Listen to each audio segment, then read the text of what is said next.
Pangarap mo bang marating ang malaparaisong probinsya ng Batanes?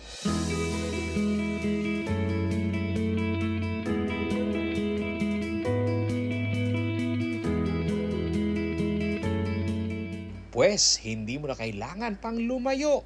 Binuksan na kasing muli ng Philippine Airlines o ng PAL ang kanilang CRK to Basco flights ngayong Martes, July 2. Ayon kay Philippine Airlines spokesperson Cielo Villaluna, sinabayan nila ang good news ngayong buwan ng Hulyo na pagbaba ng fuel surcharge. Ibig sabihin, tiyak na makakamenos daw sa pagbili ng mga plane tickets ang ating mga kababayan na nais mag-travel. At good news po tayo, okay, because of the lessening of the fuel surcharge, no, for flights that will be flown for the month of July. We can expect some adjustments in our fares. But just the same, meron po tayong gradated fare matrix. We have regular fares, we have low economy fares, we have the higher fares. So this gives our passengers the opportunity to avail of the fares that are lower if they book early. Daragdag ang nasabing world-class na tourist destination sa existing domestic flights ng PAL dito sa CRK. So we'd like to announce that PR 2688 departs from Clark International Airport at 11 in the morning, arriving in Basco Airport at 12:35. And the return leg, Basco to Clark, is at 1 p.m. and arriving in Clark International Airport at 2:30. So napakagandang balita po ito sapagkat at present meron po tayong flights between Clark and Cebu. We fly daily.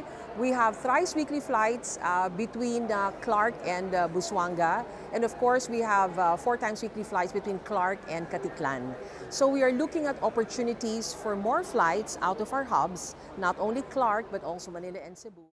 Pinag-aaralan na raw ng PAL Express ang pagdaragdag ng mga domestic na ruta sa CRK ayon sa kanilang presidente na si Ravi Vincent Ang. Clark, obviously we have a very beautiful airport here. It's a shame, it's a waste not to be able to utilize it. You know, we have a good customer experience here at Clark as well. So we definitely want to support Clark in its development.